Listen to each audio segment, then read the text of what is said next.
प्यारे बच्चों, गुरुजी की पाठशाला में फिर से आप लोगों का एक बार स्वागत है। कक्षा 4 की गणित की कार्य पुस्तिका है जो अंक जगत, उसमें हमने आपको चैप्टर नंबर 4 पढ़ा दिया था, ठीक है, घटाना। उससे आगे ये एक आपका छोटा सा टेस्ट दे रखा है। इस बच्चों इसको आपको हल करना है। तो इसको हल कैसे करना है, देखो इसमें दे रखा है सही उत्तर वाले को काला करो, ठीक है। तो इसमें आपको टिक लगाना है, तो इसको सॉल्व करना है बच्चों। तो सॉल्व कैसे करोगे, देखो बच्चों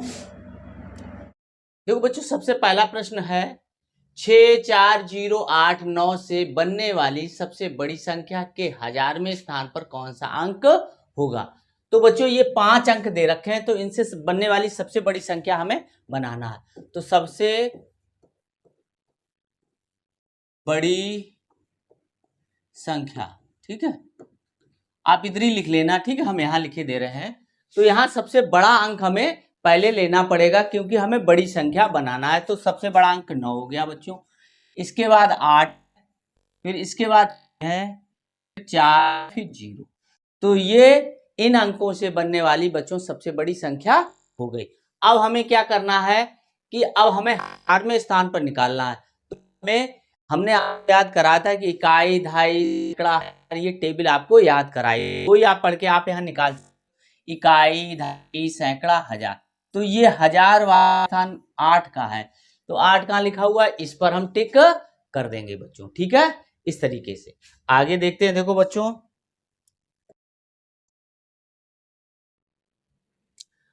अब है दूसरा, 6 अंकों की सबसे छोटी संख्या की पूर्ववर्ती संख्या बताइए। 6 अंकों की क्या करना है, सबसे छोटी। तो आपको पता होना चाहिए 6 अंकों की सबसे, ठीक है, आप लाइन उधरी लिख लेना है, हमारी तो लाइन वो भर जाता है। छोटी संख्या कितनी है बच्चों, 6 अंकों की सबसे छोटी संख्या। तो छोटा अंक होता है बच्चों 0, लेकिन 0 से नहीं, 1 से स्टार्ट होगी। अब 6 अंक बना दो, 1 2 3 4 5 6। तो इसमें 6 अंक हैं, यही सबसे छोटी संख्या बच्चों होती है 6 अंकों की। अब ये बता रहा है इसकी पूर्ववर्ती संख्या निकालना है। तो पूर्ववर्ती निकालने के लिए क्या करोगे, पास से पीछे, यानी कि पीछे जाने के लिए क्या करेंगे, हम 1 घटाएंगे। तो पूर्ववर्ती संख्या, इस संख्या की पूर्ववर्ती संख्या निकालेंगे बच्चों, ठीक है। पूर्ववर्ती संख्या क्या करेंगे, इसमें से यहां लिखो ये, ठीक, इसमें से हम 1 घटा दें, ठीक है, ऐसे घटा दें। 1 2 3 4 5 6 हो गया। तो अब देखो यहां से हासिल यहां से आएगी, ठीक है, 10 से 9 यहां, तो यहां पे हो जाएगा 10 बच्चों, और सभी जगह कितना हो जाएगा, 9 9 9 हो जाएगा बच्चों, ठीक। यहां हो गया 10, तो 10 में से 1 गया तो 9 बचेगा, फिर 9, फिर 9, फिर 9, फिर 9। तो ये जो बची है ये 6 अंकों की पूर्ववर्ती संख्या है, यानी कि 5 अंक की सबसे बड़ी संख्या ये हो गई 99,999, ठीक है। तो किस पे टिक कर देंगे, ये वाले पर, हम का वाले पर टिक कर देंगे, ठीक है। आगे देखते हैं। देखो बच्चों, अब यह है किसी संख्या की पूर्ववर्ती संख्या में कितना जोड़ा जाए कि उस संख्या की अनुवर्ती संख्या प्राप्त हो जाए। तो देखो बच्चों, कोई भी संख्या आप ले सकते हो, छोटी से छोटी या बड़ी से बड़ी ले सकते हो, जिसमें आप जोड़ पाओ। तो आप 5 ले लो, ठीक है। तो एक कोई संख्या जो है, हमने मान लिया, माना 5 कोई संख्या है, इसकी पूर्ववर्ती संख्या हमें निकालनी है और एक अनुवर्ती संख्या निकालनी है, ठीक है। यहां अब देखो बच्चों, अगर हमें पूर्ववर्ती संख्या निकालना है तो उसमें से हमें 1 घटाना पड़ेगा। तो 1 घटा देंगे तो कितना हो जाएगा, यहां 4। अब हमें क्या करना है, अनुवर्ती संख्या प्राप्त करना है। तो अनुवर्ती संख्या इसकी कितनी है, मान लो 6 है, ठीक है, अभी 6, ठीक। ये 5 या निश्चित नहीं, हमने मान लिया, आप कुछ भी अंक मान सकते हो। तो अब ये देखो, ये हो गई पूर्ववर्ती और ये हो गई अनुवर्ती। ये कह रहा है कि पूर्ववर्ती में हम कितना जोड़ दें, किसी संख्या के पूर्ववर्ती में हम कितना जोड़ेंगे कि उसकी अनुवर्ती निकल आए। तो अब देखो बच्चों, यहां हमने +1 किया था, तो यहां से यहां तक कितना हो गया, 4 में हम कितना जोड़ेंगे, 1 जोड़ा 5 हो गया, 5 में 1 जोड़ा 6 हो गया। तो यानी कि 4 में जब हम 2 जोड़ेंगे, ठीक है, तो 6 बनेगा। तो ये सभी के लिए है बच्चों, कोई भी संख्या ले लोगे तो 1 घटाना होगा, 1 जोड़ना होगा, तो टोटल कितना हो जाएगा, यहां से यहां तक की दूरी हो जाएगी 2, ठीक है। तो दूरी के हिसाब से तो हमें कितना, किसी संख्या की पूर्ववर्ती से अनुवर्ती प्राप्त करने के लिए हमें 2 जोड़ना पड़ेगा, ठीक है। ये इस तरीके से आप यहाँ 10 लोगे तब भी 2 आएगा, 100 लोगे तब भी 2 आएगा, ठीक है। तो आप कर लेना, ठीक है। आप कोई भी दूसरी संख्या लेके कर सकते हैं। अब देखो बच्चों, ये है संख्या इतनी की पूर्ववर्ती और अनुवर्ती संख्या का योग कितना होगा। तो हमें इस संख्या के पूर्ववर्ती निकालना है। तो 23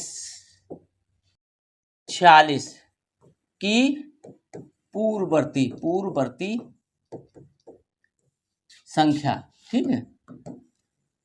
आप इधर ही लिख लेना, हम इधर लिखे दे रहे हैं। तो 23 46 में से हम 1 घटा दो, ठीक है।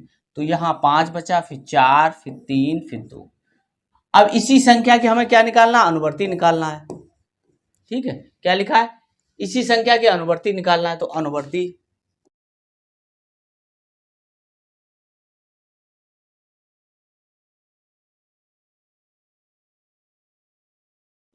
निकालना, 23 46 2346 अनुवर्ती निकालने के लिए 1 देंगे। अब देखो कितना आ गया, 7 4 3, तो कितना हो गया, 2347 अनुवर्ती आ गई, 2345 के आ गई हम बढ़ती है। करना योग कर लो भैया, देखो योग पूर्ववर्ती और अनुवर्ती का। तो इसकी पूर्ववर्ती संख्या कौन सी निकली थी, बताओ। देखो बच्चों इतनी, और अनुवर्ती कितनी निकली थी, इतनी। इनको दोनों को हमने जोड़ दिया। तो 7 5 12 हासिल लगी 1, 4 4 8 1 9, 3 3 6, और ये कितना 4। तो 4692, 4692 का लिखा है, 4692 इस वाले पर हम टिक कर देंगे। ऊपर वाले में, ये वाले में टिक करना था, ठीक है बच्चों। हाँ टिक कर लेना आप। अब देखो क्रम देखकर बताओ कि संख्या कौन सी होगी। अब देखो बच्चों 1 लिखा हुआ है, देखो, फिर 4 लिखा हुआ है, फिर 9 लिखा हुआ है, फिर 16 लिखा हुआ है, फिर 25 लिखा हुआ है। तो ये देखो, ये संख्या है वो 1 गुणे 1 है, ये 2 गुणे 2 है, ये कितनी है 3 गुणे 3 है, और ये कितनी है 4 गुणे 4 है। क्योंकि 1 का 1 गुणा करोगे 1 आएगा, 2 दूनी 4, 3 त्रिका 9, 4 चौको 16, ये कितनी है 5 गुणे 5। अब बोलो बच्चों 1 2 3 4 5 आया, अब 6 गुणे 6 आएगा। 6 गुणे 6 का मतलब क्या होता है बच्चों, 36। तो यहाँ पर 36 आएगा बच्चों, आगे वाले क्रम में जो छूटा हुआ है। तो यहाँ पर जो आगे आएगा वो 36 आएगा। तो कौन सा हो जाएगा, ये खा वाला बच्चों हो जाएगा। इसको टिक कर देना। आगे देखते हैं। देखो अब देखो ये बता रहा है कि 90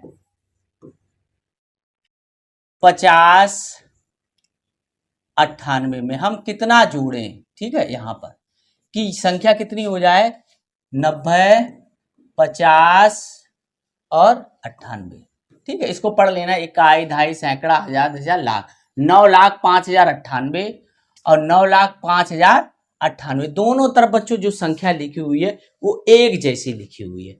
तो बताओ कोई संख्या पर कौन सी संख्या जोड़ने पर कोई प्रभाव नहीं पड़ता है, कौन सी संख्या होती है बच्चों, 0 होती है।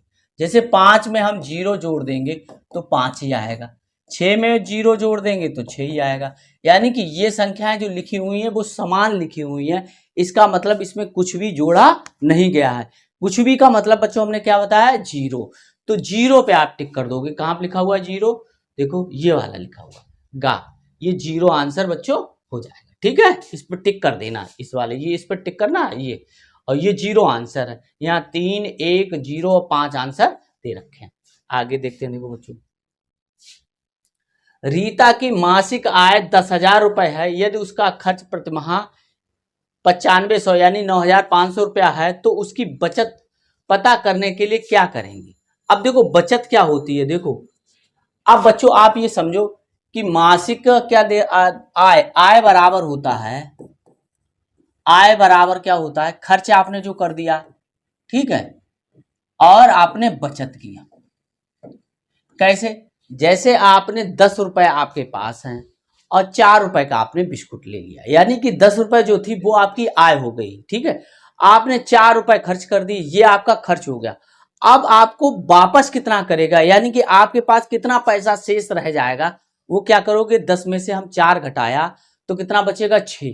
तो जो 6 है वही हमारी बचत है। तो हमने कैसे निकाला इसको, देखो आय 10 रुपए ले गए, खर्च कर दिया, तो आय में से खर्च घटाया, यानी कि बचत निकालने के लिए क्या करोगे, आय में से हम क्या करेंगे, जो हमारे पास रुपए होगा उसमें से हम खर्च घटा देंगे, वही रुपए हमारे पास बचेगा। यानी कि बचत का मतलब होता है हमारे पास कितना पैसा बचा या हमारे पास कितनी चीज बची। तो इस तरीके से आपने समझ लिया बचत निकालने के लिए क्या करना पड़ेगा, आय में से खर्च को घटाना होगा। तो बच्चों ये वाला टिक लगेगा, खा वाला, ठीक। इस तरीके से इसको हम कर सकते हैं। तो इस अब देखो आगे जो है, आगे वाला चैप्टर है